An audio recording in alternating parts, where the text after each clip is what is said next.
La parole d'aujourd'hui est assez profonde. Mais j'y ai donné un thème. Et ce thème-là se retrouve dans l'un des versets d'aujourd'hui, de la première lecture d'aujourd'hui. Et le thème, c'est « Dieu a entendu mes cris ». Dieu a entendu mes cris. Dites-le avec moi. Dieu a entendu mes cris. Et c'est extrêmement important pour nous de savoir que Dieu nous entend, nous écoute, est avec nous à tout moment.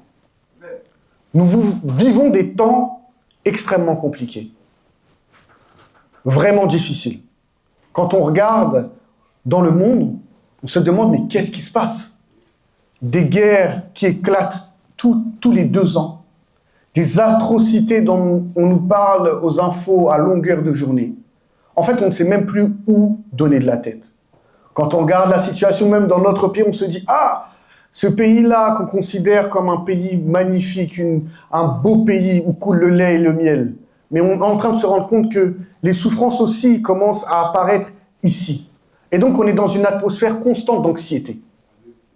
On se dit, pour ceux qui sont les plus pauvres, ceux qui sont démunis, ceux qui sont sans papier, ça devient très, très, très compliqué. Et même pour ceux qui se disaient, ben, moi j'ai une situation, j'ai un travail, j'ai un emploi, je suis un bon citoyen, je suis un bon Français, ça devient aussi compliqué. Tout est anxiogène. Et quand on regarde à l'intérieur de nos cœurs, les statistiques disent que nous sommes la génération la plus dépressive. La consommation d'antidépresseurs n'a jamais été aussi haute que dans l'histoire. Donc, même à l'intérieur de nos cœurs, il y a beaucoup d'anxiété, beaucoup de stress, beaucoup de dépression, un grand mal-être intérieur. Et on se demande constamment à qui irions-nous? Vers qui allons-nous nous tourner pour nous sentir bien, pour nous sentir mieux, pour joindre les deux bouts, pour finir notre mois en paix, pour pouvoir venir à Dieu et être réellement en joie? Donc au final, même quand parfois je vois des visages attristés à l'église, je me dis, mais je vous comprends. Parce que moi aussi, dans ma chair, je le vis. Je le comprends. Les moments difficiles, je les vis aussi. Les moments d'anxiété, de crainte, de peur, je les vis aussi. Mais il y a un nom qui a été placé au-dessus de tous les noms. Amen. Un nom qui nous donne de l'espoir en tout temps et en tout lieu. Amen. Un lieu qui nous a été réservé à nous qui sommes chrétiens. Et un Père qui prendra toujours soin de nous.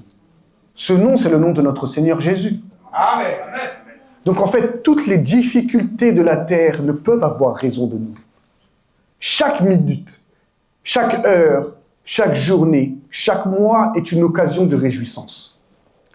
Parce qu'à la différence du reste du monde, nous avons été choisis par Dieu pour devenir son épouse et pouvoir avoir accès au royaume dès ici-bas.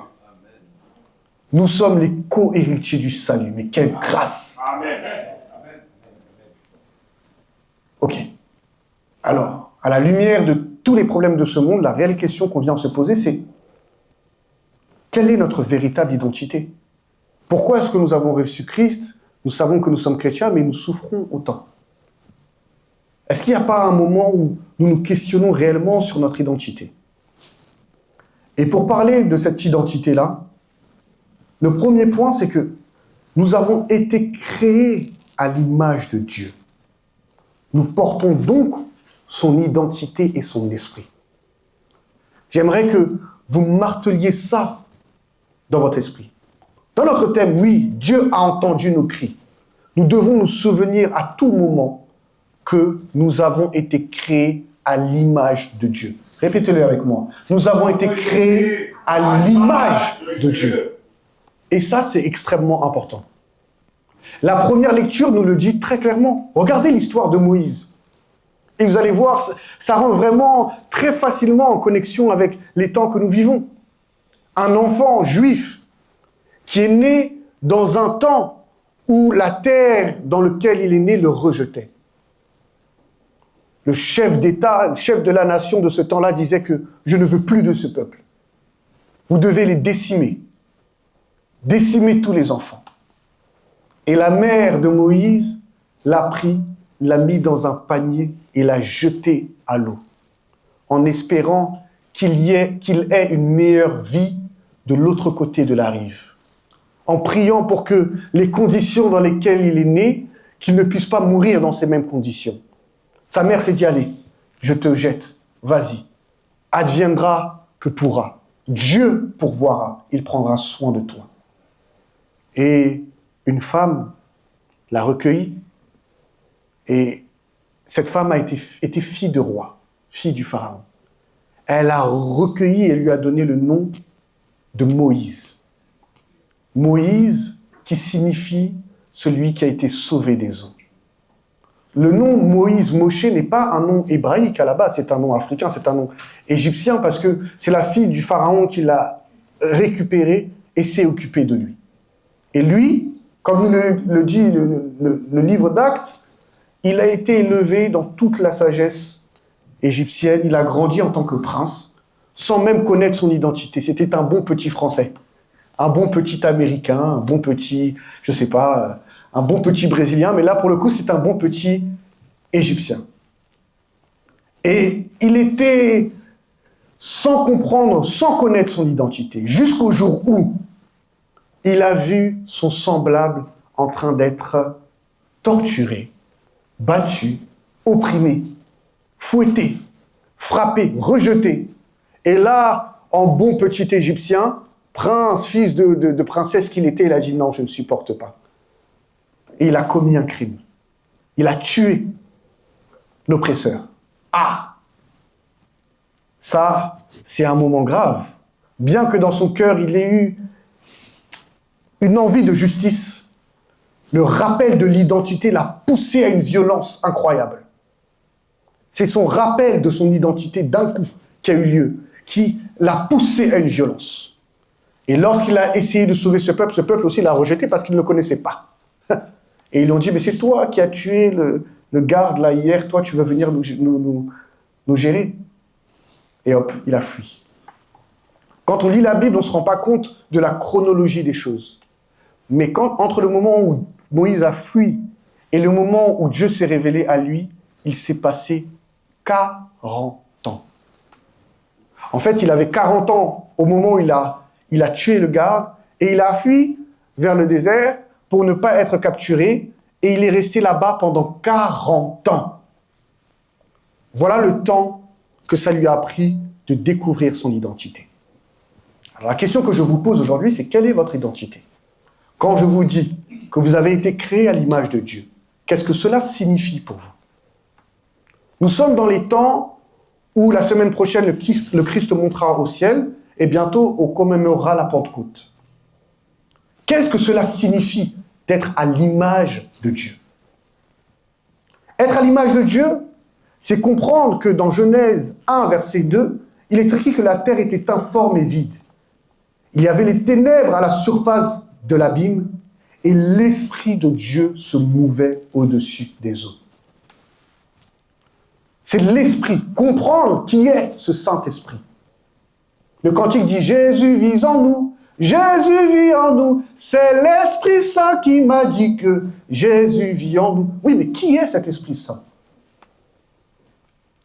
L'Esprit Saint dont on parle, l'Esprit de Dieu se mouvait au-dessus des eaux dès la création, avant même la création de la terre. Avant même la création de la lumière, du soleil, de la lune, des luminaires et autres, l'Esprit de Dieu était présent. Plus tard, on nous dit encore, dans Ésaïe 9, à son verset 6, qu'est-ce qui est écrit? Donner à l'Empire. Non, verset 5 pour le coup dans cette version-là. Verset 5. Car un enfant nous est né. Un enfant nous est né. Un fils nous est donné. Un fils nous est donné. Et la domination reposera sur son épaule. Et la domination reposera sur ses épaules. On l'appellera. On l'appellera. L'admirable. L'admirable. Conseiller. Conseiller. Dieu puissant. Dieu puissant. Père éternel. Prince de la paix. Merci. Donc, l'histoire, ce faisant, vient nous raconter que il y a un fils qui nous a été donné, qu'il est admirable, conseiller, Dieu puissant, prince de paix. Waouh! Et la parole nous dit que nous sommes co-héritiers de cette personne-là, qui a domination sur toute chose. D'accord. Donc, dans votre identité, D'abord, vous devez comprendre que Jésus vous a donné, il vit en vous et il vous a donné l'Esprit Saint. Oui. Quel est cet esprit? On en parle d'abord au moment de la création du monde. C'est par ce même esprit que le monde a été créé. On nous parle de la venue d'un Fils qui est venu pour dominer sur la terre et nous donner cette domination, ce pouvoir. D'accord. Et ensuite, dans la lecture de ce jour, on nous parle d'un consolateur, d'un conseiller, d'un avocat auprès du Père, d'une personne qui vient pour remplacer le Christ au milieu de nous. Mais est-ce que ça, c'est pas magnifique? Est-ce que ça, c'est pas fantastique, s'il vous plaît? En vérité, On vous parle du paraclet. C'est comme ça que le terme a été utilisé en grec, langue dans laquelle le livre de Jean a été écrit. Paraclet. Qu'est-ce que ça veut dire paraclet en grec? Ça veut dire avocat, consolateur, conseiller. Ça veut dire aussi enseignant. C'est-à-dire que c'est une personne qui vient pour vous accompagner partout où vous êtes. Et on vous dit que ce consolateur-là vit à l'intérieur de nous. Là, voilà notre identité. Notre identité est une identité du Christ. Nous avons été créés à l'image de Dieu. Amen. Si je dois vous donner un exemple, pensez à votre corps, pensez à votre être comme ce lieu, comme ce temple. Ce temple que tu as préparé, que le chargé a sanctifié, que les devanciers ont balayé, préparé, mis en place, en attendant de recevoir un hôte de marque, en attendant de recevoir un roi. Voyez votre propre personne, votre propre corps, comme un temple qui s'apprête à recevoir un roi. Le cantique dit, « Tu as dit, ton corps est mon temple ». Et la parole de Dieu dit, « Ne savez-vous pas que votre corps est le temple de Dieu ?» Dieu habite à l'intérieur de vous. Souvent, en tant que chrétien, on se fourvoie en se disant, c'est quand je suis en esprit que Dieu me voit, que Dieu vit en moi. Nous, les chrétiens célestes, on aime s'agiter. Ah, c'est quand il y a l'agitation que le Saint-Esprit vit en moi. C'est faux. L'Esprit vit en toi constamment. Parce que cet esprit-là, sa réelle définition, c'est que cet esprit est Dieu. Il n'y a pas de distinction. Et la lecture d'aujourd'hui nous le dit si bien. Est-ce que quelqu'un peut prendre, je crois que c'est à partir du verset 8 de la lecture de ce jour. Jean 16, verset 8. Non, verset 13, prenez plutôt le verset 13. Verset 13. Oui. Quand le consolateur sera venu, Oui. l'Esprit de vérité, Oui. il vous conduira dans toute la vérité. Il vous conduira dans toute la vérité. Car il ne parlera pas de lui-même. Il ne parlera pas de lui-même. Mais il dira tout ce qu'il aura entendu. Tout ce qu'il aura entendu. Et il vous annoncera les choses à venir. Il vous annoncera les choses à venir. Continue. Il me glorifiera. Il me glorifiera. Oui. Parce qu'il prendra de ce qui est à moi. Parce qu'il prendra de ce qui est à moi. Et vous l'annoncera. Et vous l'annoncera. Continue. Tout ce que le Père est à moi. Tout ce que le Père a est à moi. Attendez. On dit que le Saint-Esprit ne parlera pas de lui-même, il parlera de ce qu'il aura entendu. Que ce qu'il entendra, il viendra et glorifiera Jésus-Christ. Et maintenant, Jésus-Christ dit que tout ce que le Père a est à moi. Waouh! Continue. C'est pourquoi. C'est pourquoi. J'ai dit qu'il prendra de ce qui est à moi. Oui. Et qu'il vous l'annoncera. Amen. Merci. Ici, dans ce verset, et c'est pour ça que la lecture d'aujourd'hui est si puissante, dans les deux lectures.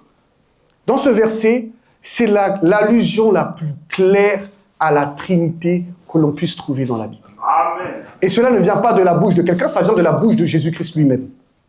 Et dans les versets qui suivent, vous voyez que les apôtres disent « Ah, Cette fois-ci, Jésus, tu ne nous parles plus en parabole. Qu'est-ce qui se passe? Et là, il lui dit, ah, je m'en vais, le consolateur viendra. C'est la plus claire allusion à la Trinité que vous pouvez trouver dans la parole de Dieu.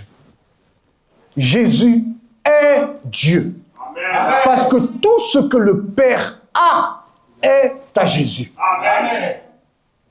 Jésus est aussi le Saint-Esprit. Amen. Parce que tout ce que le Saint-Esprit nous dit nous vient de... Jésus. De quoi avons-nous crainte? Jésus-Christ vit en nous. C'est ça notre identité. Le problème que nous avons dans notre vie de tous les jours, c'est qu'il y a 3 points qui nous bloquent dans la définition de notre identité. Parfois, nous ne savons pas d'où nous venons. Et en fait, notre passé va nous empêcher de comprendre qui nous sommes aujourd'hui. Nous devons nous séparer de toutes les barrières, tous les complexes, toutes les hontes qui sont liées à notre généalogie. Cela ne nous permet pas d'atteindre pleinement la plénitude de notre identité en Christ. Et attendez, quand je dis ça, je ne dis pas de rejeter ce que vous êtes. Acceptez ce que vous êtes. Acceptez d'où vous venez. Acceptez qui sont vos ancêtres. Acceptez leurs qualités comme leurs défauts. Ne soyez pas aliénés. Ne soyez pas faussement assimilés. N'effacez pas ce qui vous définit. Portez-le fièrement. Car cela sera l'antenne, la parabole à travers le Christ, à travers laquelle le Christ pourra évangéliser davantage. Amen. C'est évident. Si quelqu'un se reconnaît en toi, il aura plus de facilité à venir vers toi. Pourquoi donc cacherais-je que je suis âgé de 27 ans? Peut-être les jeunes, les plus jeunes seront attirés vers le Christ par moi, parce que je ne suis qu'un vaisseau. Pourquoi cacherais-je que je suis une femme ou que je suis un homme? Portez-le pleinement. Pourquoi cacherais-je que je suis noir? Que mes parents, mes grands-parents sont nés en Afrique, sont nés sous la colonisation, etc. Mais c'est une réalité. Pourquoi cacherais-je, aurais-je honte du fait que je suis français? Mais c'est aussi une réalité. C'est mon identité. Portez votre identité. Faites la paix avec. Soyez-en fiers. Le deuxième point qui nous bloque, c'est de ne pas savoir où l'on va. On passe notre vie à être tiraillé par notre futur. La parole de Dieu dit, ne vous inquiétez pas du lendemain. La parole de Dieu dit que chaque jour suffit sa peine. Mais chaque jour, oui, mais qu'est-ce que je serai? Comment je vais m'en sortir? Oui, mais regarde dans la société, je ne suis pas reconnu. Ah, mais regarde notre église, personne ne la connaît, elle n'avance pas. Je vais quitter ma congrégation. Ça, je ne pense pas que dans 10 ans, il y aura une place pour moi. Oui, mais regarde ma famille, regarde mon époux, regarde mes enfants. Comment est-ce qu'ils vont réussir dans la vie? Je n'ai pas les moyens de les mettre en école privée ou bien de payer. De quoi tu parles? Tu es un Dieu qui est pourvoyeur. Amen. Un Dieu qui est pourvoyeur. C'est-à-dire qu'il a dit à Abraham, va ici, va là-bas, va ici. Et il a combattu lui seul et sa famille. Et il a vaincu des rois. Il a eu tellement d'argent que lorsqu'il est arrivé devant Melchisedec, il lui a donné la dîme. Il a dit, tiens, prends ta part. Dieu est pourvoyeur. Amen. Nous ne devons pas nous inquiéter du lendemain. Peut-être que ce soir à minuit, les trompettes sonneront et que le Christ reviendra. Est-ce qu'à ce moment-là, tu veux te trouver en train de te soucier de ta propre vie ou tu veux te trouver en train d'adorer l'Éternel notre Dieu? C'est le deuxième point qui nous bloque. Et le troisième point, c'est celui que j'ai expliqué auparavant, c'est la confusion sur la personne du Christ.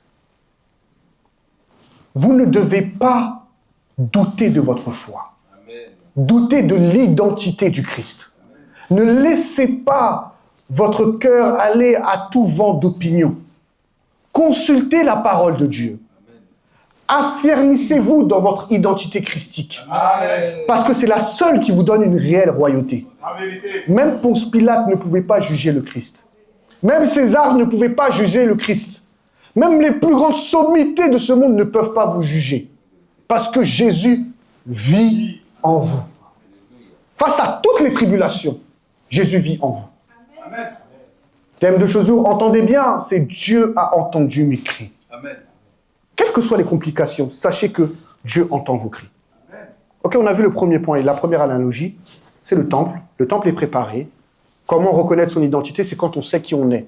Quelqu'un qui sait qui il est, il se tient avec la tête haute. Il est fier. Voilà, on voit un temple beau, bien habillé, bien apprêté pour recevoir le Christ. C'est bien, c'est parfait. Nous aussi, rendons nos corps, nos cœurs, nos âmes beaux, bien apprêtés pour recevoir le Christ. Car le Christ vit en nous. Dès le moment où tu reçois le baptême d'eau, le baptême d'esprit, le Christ vit en toi. D'accord. Que devons-nous faire de cette identité maintenant? Quel est le rôle que Dieu nous a donné? J'ai compris mon identité, merci de lancer. Ok, qu'est-ce que je dois en faire? Il existe dans notre cœur un vide en forme de Dieu. Nous devons laisser Dieu entrer pour qu'il puisse incarner en nous son autorité. Que dit Matthieu 28, verset 19? Allez, Oui. faites de toutes les nations des disciples, Faites de toutes les nations des disciples, les baptisant au nom du Père, nom du Père, du Fils, du Fils et du et Saint-Esprit. du Saint-Esprit. Merci. S'ils croient, ils seront sauvés. Vous devez comprendre que la mission initiale du chrétien, c'est d'annoncer l'évangile aux nations. Amen. C'est ça la mission du chrétien. C'est-à-dire qu'on ne vient pas ici pour jouer à Dieu. On ne vient pas jouer à l'église. Non. On ne vient pas faire un spectacle. C'est vrai que c'est un beau théâtre. Tout notre culte est assez magnifique, de manière visuelle, de manière sensorielle. C'est vrai. Mais ce n'est pas un jeu. C'est un symbole de la royauté qui nous a été donnée. Amen. C'est vrai que moi j'aime bien mes soutanes. C'est joli, c'est vrai. Mais ce n'est pas le but. Ce n'est pas la mission. La mission, c'est d'annoncer aux nations l'amour de notre Seigneur Jésus-Christ. Amen. Amen. Vous comprenez? Donc, quand on vous demande qu'est-ce que vous devez faire, vous devez comprendre que Dieu a vu la souffrance de son peuple et il est venu le délivrer. C'est ce qui est écrit dans le 7e verset de la première lecture d'aujourd'hui. Et verset 8, Exode 3, verset 8, qu'est-ce que ça dit? Exode 3, verset 8. Je suis descendu pour le délivrer de la main des Égyptiens. Merci. Dieu est venu pour nous délivrer. Et pour délivrer son peuple, Dieu a besoin d'un vaisseau.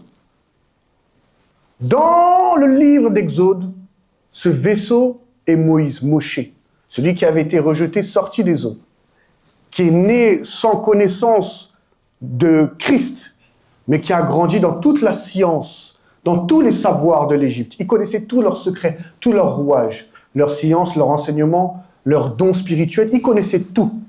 Mais il a dû attendre 80 ans pour se trouver devant la face de Dieu. 80 ans. Regardez comment nous sommes fainéants. Hein? On doit le reconnaître. On est quand même un peu fainéants, n'est-ce pas? Moïse avait 80 ans quand il est arrivé devant le buisson ardent. Et ce buisson ardent n'était que la lumière qui lui permettait de se rendre devant la face de Dieu. On voit le buisson ardent comme quelque chose d'extrêmement important, mais ce qui est plus important, c'est l'Esprit de Dieu qui parlait à travers ce buisson. N'est-ce pas? Si. Ce feu-là ne servait qu'à attirer l'attention de Moïse.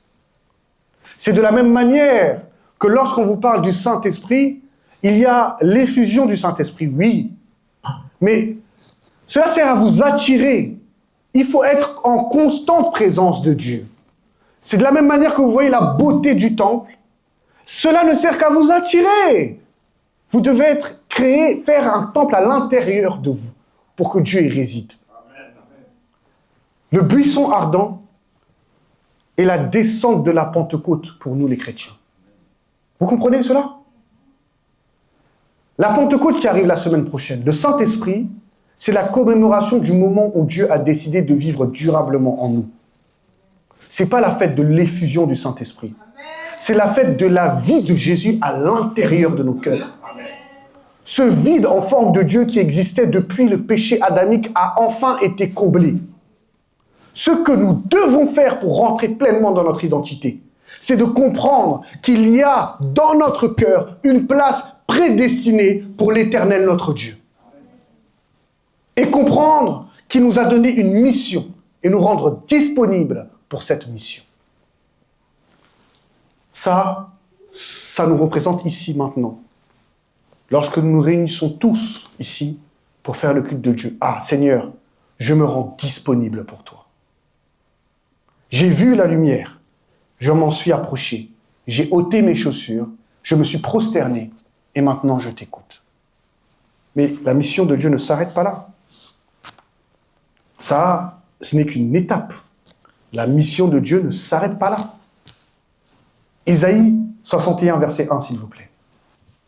L'Esprit du Seigneur, l'Éternel, est sur moi. L'Esprit du Seigneur, l'Éternel, est sur moi. Car l'Éternel m'a oint pour porter de bonnes nouvelles Car l'Éternel m'a oint pour apporter la bonne nouvelle aux malheureux. aux malheureux. Il m'a envoyé pour guérir ceux qui ont le cœur brisé, Il m'a envoyé pour guérir ceux qui ont le cœur brisé, proclamer aux captifs la liberté pour proclamer aux captifs la liberté et aux prisonniers la délivrance. et aux prisonniers la délivrance. Est-ce qu'on peut dire Amen pour ça, s'il vous plaît? Amen. L'Esprit du Seigneur est descendu sur vous. Très bien. Il s'est révélé à Moïse. Jésus l'a annoncé aux apôtres. Mais quand il vient descendre, il ne vient pas seulement rester. Ensuite, dans ce verset, vous ne voyez que des verbes d'action, n'est-ce pas? Il n'y a pas des verbes d'état. Un verbe d'état, c'est un verbe qui vient définir ce que nous sommes. Un verbe d'action, c'est ce qui vient pousser au mouvement. Depuis que Dieu a créé la terre et l'univers est en mouvement. En vérité.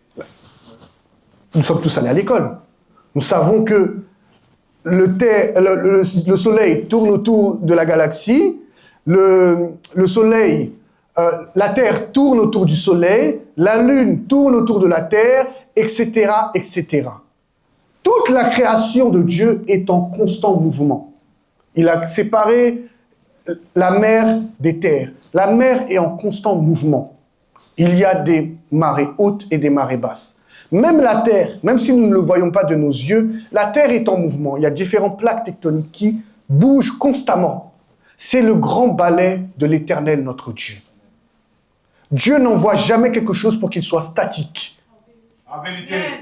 Vu qu'il a séparé la mort de la vie, ce qui est inerte, c'est ce qui ne vit pas.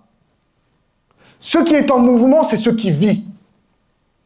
Il a mis en vous la potentialité de créer. C'est pour ça qu'il a dit « Faisons l'homme à notre image, Selon notre ressemblance. En vous réside l'Esprit de Dieu. » Je vais faire une petite digression. Vous savez, souvent, quand on parle des femmes impures dans l'Église, les femmes sont impures. Elles sont impures, elles ne peuvent pas s'approcher de Dieu. En grandissant, j'ai vu beaucoup qu'on discriminait ou on incriminait les femmes. « Ah, t'es impure, waouh! Éloigne-toi de moi, c'est pas bon, c'est ouf. C'est loin de moi, loin de moi, loin de moi. » Et on ne comprenait pas. Et il y a eu un moment où j'ai dû expliquer à ma petite sœur ce que signifiait l'impureté. Parce que ça arrivait assez tôt pour elle, je crois qu'elle devait avoir 12 ans, et elle est tombée impure, et donc elle ne pouvait plus venir avec nous à l'église comme elle voulait. Elle a dû rentrer dans tout le bain de ce que c'est que d'être une femme. Et on est sans savoir que dans l'église, parfois, c'est un peu choquant. N'est-ce pas? Oui. Quand tu es jeune pour la première fois, ah, t'es impur, non, recule, touche à rien, ne t'approche pas, laisse ta soutane, nanana. Et puis on n'est pas souvent très pédagogue. Et puis après, tu viens à l'église, fais un bain, nanana. Et ça a l'air un peu, un grand folklore, un peu choquant. Mais l'impureté n'est pas quelque chose qui est sale, en fait. C'est quelque chose qui ne plaît pas aux yeux de Dieu. C'est pas la même chose. C'est une indisposition à être dans la pleine présence du Christ. Parce que Dieu a mis dans la femme la capacité de créer. La même puissance avec laquelle il a créé le monde en 6 jours, il a mis à l'intérieur du sein de la femme la capacité de créer. Donc chaque mois, au moment où cette potentialité est détruite parce qu'elle ne peut pas tomber enceinte tous les mois, c'est un deuil aux yeux de Dieu. C'est la destruction d'une potentialité de vie. Et c'est cela qui n'est pas agréable à Dieu. Donc ce n'est pas la femme que Dieu rejette. Dieu rejette le fait que la femme, cette fois-ci, n'ait pas pu procréer. Le Cantique dit que dans cette église, il n'y aura pas de femme stérile. C'est cette stérilité-là qui n'est pas agréable aux yeux de Dieu. Et lorsque vous revenez, qu'on vient faire votre bain de sanctification, normalement, le devancier prie pour que vous soyez féconde. Il prie pour que les anges, la potentialité créatrice qui s'était éloignée de vous, reviennent vers vous. Que toutes les impuretés qui ont pu s'accrocher à vous pendant ce temps d'éloignement, qu'elles soient lavées de vous. Et vous revenez maintenant dans votre pleine royauté. Donc, cette potentialité, bien qu'elle soit matérialisée pour le cycle menstruel de la femme, elle est équivalente pour tout un chacun d'entre nous. À chaque fois que vous refusez de faire l'œuvre à laquelle Dieu vous a appelé, vous vous mettez en indisposition par rapport à lui. Nous, les hommes, on a du mal à comprendre ça. Ouais, mais pourquoi certains sont aussi zélés à faire l'œuvre de Dieu? Parce qu'ils sont obligés. C'est leur identité. Est-ce que vous allez demander à une sonnerie de se taire? Elle va sonner quand son heure arrive. Si on t'appelle sur ton téléphone, si tu n'as pas mis ton téléphone en sourdine, ça va sonner. C'est la même chose pour nous. Constamment, on doit se rendre disponible, on doit faire l'œuvre de Dieu. Il nous envoie. L'Esprit de Dieu, il m'a envoyé pour guérir, pour proclamer et pour délivrer. Vous devez vous envoyer. Quand Dieu vous envoie, vous devez le faire. Partez, soyez en mouvement constamment dans vos vies. Soyez en mouvement, ne soyez jamais statique.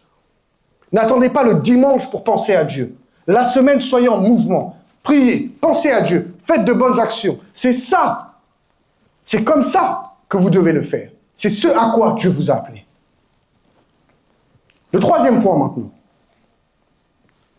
Le troisième point, c'est comment est-ce qu'on doit faire pour appliquer cette identité. On a dit, qu'est-ce qu'on doit faire? Oui, qu'est-ce qu'on doit faire? C'est être en mouvement, etc. On a parlé de ce qu'était notre identité. Oui, le Christ vit en nous, l'Esprit de Dieu vit en nous. Oui, c'est vrai, très bien. Maintenant, comment on doit le faire? De manière pratique. Qu'est-ce qu'on doit faire?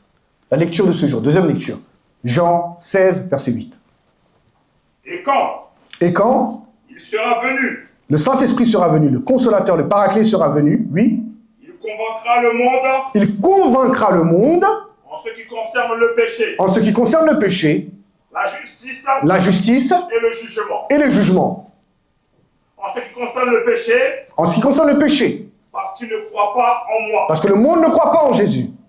La justice, La justice, parce que je vais au Père et que vous ne me verrez plus. nous ne voyons plus Jésus. Oui. Le jugement, Parce que le prince de ce monde oui, est jugé. Le prince de ce monde est jugé. D'accord. Ok, merci. Que Dieu te bénisse. Ça a l'air un peu pas très clair. On va éclaircir ensemble. Le Saint-Esprit maintenant vit en vous. Vous vous êtes mis à disposition. Vous avez compris que vous avez reçu un appel, que vous avez été rempli du Saint-Esprit. Maintenant, comprenez que vous ne pouvez rien faire. C'est contradictoire, n'est-ce pas? Mais c'est réel. Vous ne pouvez, de vous-même, vous ne pouvez rien faire. La parole de Dieu dit, faites-vous petit afin que je me fasse grand en vous. Quand vous vous rendez disponible, laissez le Saint-Esprit vous guider. Vous avez cru parce que vous avez entendu. La parole de Dieu est venue à vous parce que quelqu'un vous l'a annoncé. Le Saint-Esprit est descendu en vous parce que quelqu'un vous a imposé les mains. Vous avez été sauvés parce que vous avez reçu le baptême des mains de quelqu'un. Ce quelqu'un, c'est Jésus-Christ. L'identité des personnes qui l'ont fait n'importe peu. N'est-ce pas? Oui. Ça importe peu. Mettez-vous à disposition parce que vous ne pouvez rien faire de vous-même. Laissez-vous guider par le Saint-Esprit de Dieu. C'est lui qui vous mènera vers les âmes appropriées pour que vous puissiez les amener devant la face du Christ. Qu'est-ce que ça veut dire? Ça veut dire que sincèrement, si on doit être honnête avec nous aujourd'hui, on n'a pas vraiment respecté ça. Là, c'est le seul point qui nous manque. Tout est déjà assez bien, n'est-ce pas, chargé? Mais c'est le point qui nous manque. Parce que quand nous sommes venus, je sais qu'il y a très peu de personnes d'entre nous qui ont amené une nouvelle âme aujourd'hui. Je sais que, en fait, pour moi, selon la parole, le temple doit être rempli. Oui, les anges sont là avec nous, formidable. On doit remplir le temple. Et ça, c'est pas le travail du chargé. Parce qu'il vous a oint. Donc Jésus vous a oint. Jésus vous a enseigné. Jésus vous a baptisé. Jésus vous a rempli du Saint-Esprit. Maintenant, allez et faites des nations des disciples. Amen. Le Saint-Esprit vit en vous. Et je sais que constamment dans vos semaines, il vous dit, appelle peut-être cette personne. Parle à cette personne. Prie pour cette personne. Va dans ce lieu. Ah non, je suis fatigué. Ou bien il va vous réveiller à 3 heures du matin. Lève-toi, prie. Le sommeil est doux, j'ai pas envie. Oui, mais c'est Dieu qui vit en toi qui est en train de te parler. Et peut-être que par toi, certainement par toi, des âmes seront sauvées. Or, la parole de Dieu dit que quand un pécheur revient vers le Christ, il y a fête dans les cieux. Il dit que la charité couvre une multitude de péchés. Mais est-ce que nous, on n'a pas envie d'être l'objet ou la source d'une fête dans les cieux? Tu le veux ou tu ne le veux pas? Oui. C'est de la même manière qu'un père ou bien qu'une mère va inculquer ses valeurs à son enfant. Vous voyez ce que je veux vous dire ou pas? Lorsqu'on met un enfant au monde, on va se battre et se saigner pour que cet enfant grandisse avec des bonnes valeurs, pour qu'il ait le meilleur futur possible. N'est-ce pas? Oui. Quand notre enfant va venir vers nous pour nous dire que « maman, j'ai besoin de 5 euros », c'est-à-dire que même si l'épargne était à 0, on va aller à moins 5 pour pouvoir donner à l'enfant, n'est-ce pas? Parce qu'on l'aime. C'est à cause de cet amour-là qu'on est en capacité de faire tous ces sacrifices, n'est-ce pas? Pensez donc que ce même Christ qui vit en vous, il a tant aimé le monde qu'il a envoyé son Fils unique pour qu'il meure pour vos péchés. Et donc c'est cette même entité qui vit actuellement en vous. Donc pour le monde, vous devez avoir ce même amour. Si vous êtes en incapacité de le pratiquer, c'est que vous avez failli à votre identité. Vous n'êtes plus une sonnerie qui sonne lorsqu'on appelle. Il y a quelque chose qui ne marche plus. Quelque chose est cassé. Et c'est ce que je suis forcé de constater dans l'Église aujourd'hui. Bien que je sois très jeune, quelque chose est cassé. Et c'est dans la compréhension de la mission qui nous a été donnée. Là où vous êtes, vous devez avoir l'amour d'une mère pour le monde. Aimer le monde. Aller chercher les âmes que Dieu a laissées à l'extérieur et ramenez-les dans le temple.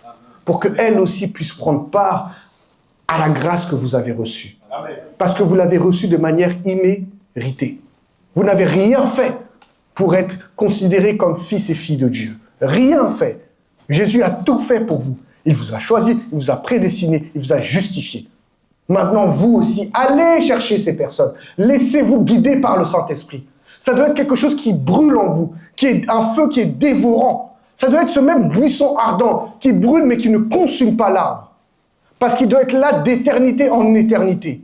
Ça doit être cet esprit consolateur qui travaille à travers différents dons selon le même esprit pour l'utilité commune. Est-ce que votre don est mis au service de l'utilité commune? C'est la question que je vous pose. Vous avez reçu des onctions. Vous avez reçu le baptême. Vous avez reçu toutes ces choses. La semaine prochaine, je le sais, dans 2 semaines, je le sais.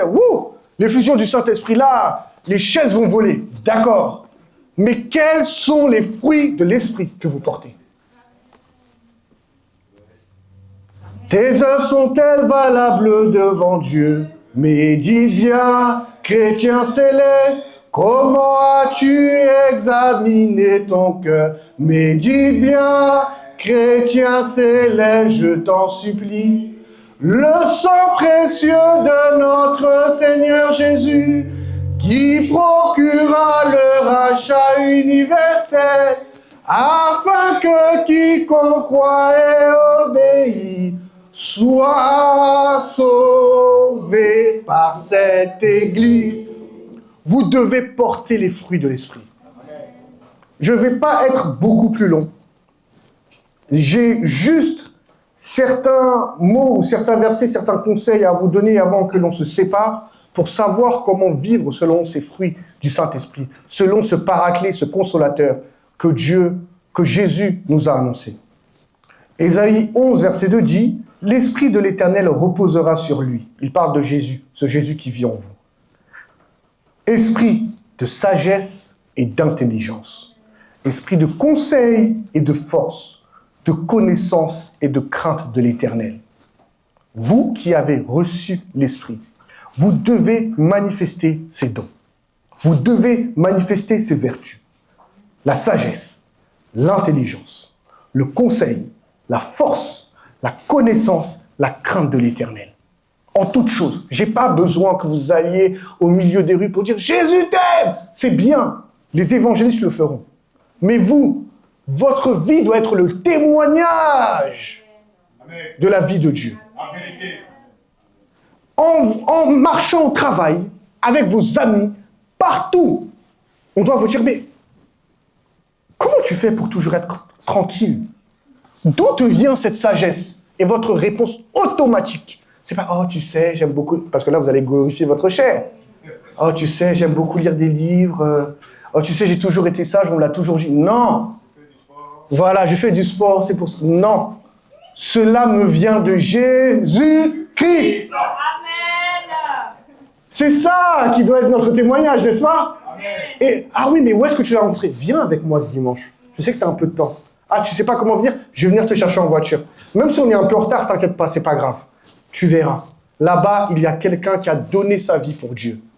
Il y a quelqu'un qui a reçu le message de l'Évangile. Et il pourra t'expliquer mieux que moi. Viens devant la face de Jésus. Amen. Et tu le rencontreras. Amen. Maintenant, ceux qui sont plus gradés là, vous inquiétez pas, eux feront un travail, ils prieront. Si toi, ton don, c'est pas de parler, c'est plutôt de prier. Quand à minuit, l'Esprit commence à te réveiller, lève-toi, fais preuve de crainte de l'Éternel et prie. Parce que toi, tu penses que c'est le chargé qui va s'occuper de sauver vos âmes. Non, c'est Jésus-Christ qui sauve les âmes. Amen. Il n'est que l'outil de la mission de l'Éternel.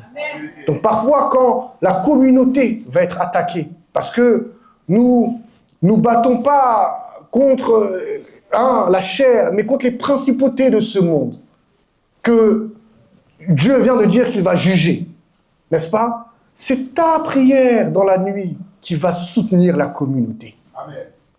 C'est indispensable. C'est ta lecture de la Bible qui va éveiller les consciences. Ce n'est pas seulement dans les mains du responsable spirituel. Passons maintenant à Galates 5, verset 22. On parle encore maintenant des fruits de l'esprit. Galates 5, verset 22 dit « Mais le fruit de l'esprit, c'est l'amour, la joie, la paix, la patience, la bonté, la bénignité, la fidélité, la douceur et la tempérance. » Les fruits, c'est quoi le fruit? C'est quoi un fruit? C'est quoi un fruit? Un aliment qui se mange, oui. Très bien, mais d'où il vient? Il vient d'un arbre, d'accord. Donc, c'est quand l'arbre a passé une saison complète, il doit maintenant donner un fruit. Je prie pour que vous ne soyez pas le figuier. Amen. Ne soyez pas le figuier qui n'a pas donné de fruit lorsque le Christ est passé devant lui et que le Christ a maudit et qu'il a été asséché. Je tiens à vous préciser que le moment où le Christ est passé, ce n'était pas la saison du figuier. Donc, d'un point de vue naturel, c'était logique que le figuier ne donne pas de fruits. Mais quand l'époux vient, si tu n'es pas prêt, tu seras considéré comme une vierge folle. Sois une vierge sage et apprêtée. Quelle que soit la saison, quel que soit le moment, quelle que soit ta condition, quel que soit ton niveau d'impureté, ton niveau de péché, souviens-toi que tu es enfant de Dieu. Amen. Un seul mot et Dieu te reprend. Amen. C'est de ça dont tu dois te... Donc les fruits que nous devons donner, nous devons les donner en tout temps. Dans notre manière d'agir. L'amour, la joie, la paix. Ça, c'est ce que je demande à Dieu constamment, la paix. Parce que malgré tout ce que je fais, la paix, c'est difficile. Je tourmente constamment mon âme, pour tout et pour rien. Mais on doit savoir que cette paix ne dépend pas des conditions. Elle dépend de l'alliance que Dieu a fait avec nous. La joie, la patience, en toutes choses, soyons patients. La bonté et la bénignité. La bonté, c'est la prédisposition à faire du bien. La bénignité, c'est le fait d'être disponible pour faire du bien. Soyons disponibles les uns pour les autres. Ayons cette intention de faire du bien à l'autre, même sans qu'elle nous le demande. Amen. La douceur en toutes choses. Soyons doux et soyons tempérants. Soyons lents à se mettre en colère. Ayons une vraie maîtrise de soi. Et vous pouvez encore aller voir dans le livre de Corinthiens, mais on ne va pas le lire maintenant, les armes que l'Esprit Saint nous donne pour pouvoir travailler. Tout ça, je vous le dis pour vous faire comprendre que nous sommes le corps du Christ et Jésus est la tête. Donc, dans le corps, tous les membres ont une utilité. Naturellement, biologiquement, si un organe ne sert à rien, la nature le supprime. Vous n'êtes pas sans le savoir, n'est-ce pas? Si quelque chose ne sert à rien dans ce monde, la nature va le supprimer. Donc, nous qui formons le corps du Christ, soyons utiles à l'établissement du royaume de Dieu. Amen.